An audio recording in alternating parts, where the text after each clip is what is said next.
اب توبہ کی کتنی اقسام ہوتی ہیں، کتنی قسمیں ہوتی ہیں توبہ کی؟ فرمایا 3 قسمیں ہوتی ہیں۔ حضرت امام کشیری رحمۃ اللہ علیہ نے بیان فرمایا، سب سے پہلی بات ہوتی ہے توبہ، توبہ کے بعد انابہ، انابہ کے بعد اوابہ، توبہ انابہ اوابہ۔ اب توبہ جو ہے پہلے درجے کی بات ہوتی ہے، پہلا مقام ہے، انابہ اس سے اوپر والا مقام ہے، اوابہ سب سے انتہائی آخر والا مقام ہے۔ اور توبہ کا کیا مطلب ہوتا ہے؟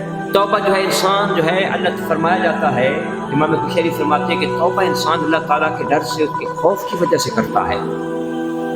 کہ بندہ جو ہے ڈر جاتا ہے کہ میرے گناہ ہیں، خدا نہ خواستہ میرے معاملات صحیح نہیں ہیں، اللہ تعالیٰ کی بارگاہ میں جو وہ اپنی گزارش پیش کرتا ہے اس کو توبہ کہتے ہیں۔ اور انابہ کا کیا مطلب ہوتا ہے؟ انابہ کا یہ مطلب ہوتا ہے کہ بندہ جو ہے اللہ تبارک تعالیٰ سے اخلاص کی وجہ سے جو ہے اس کی بارگاہ میں جو ہے تو توبہ پیش کرتا ہے، اللہ تعالیٰ عزم پیش کرتا ہے، اس کو انابہ کہتے ہیں۔ اور اوابہ کیا چیز ہوتی ہے؟ اوابہ ہائی لیول کی چیز ہے کہ وہ رب تعالیٰ کی بارگاہ میں اپنے جو ہے خلوص اور انتہائی درجہ کی جو ہے رب تعالیٰ کی بارگاہ میں اپنی محبت پیش کرنے کے لیے جو ہے وہ اوابہ کے درجے کا ہوتا ہے۔ اور پھر ایک اور بات ارشاد فرماتے ہیں کہ توبہ جو ہے یہ مخلصین، یہ مومنین یہ کام کرتے ہیں، مومن بندہ توبہ کرتا ہے۔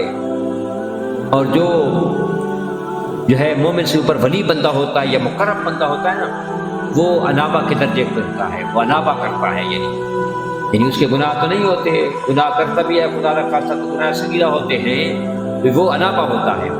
اور جو پیغمبر جو ہے وہ معاملہ کرتے ہیں وہ اوابہ والے مقام کے اوپر فیض ہوتے ہیں، وہ اوابہ ہوتا ہے۔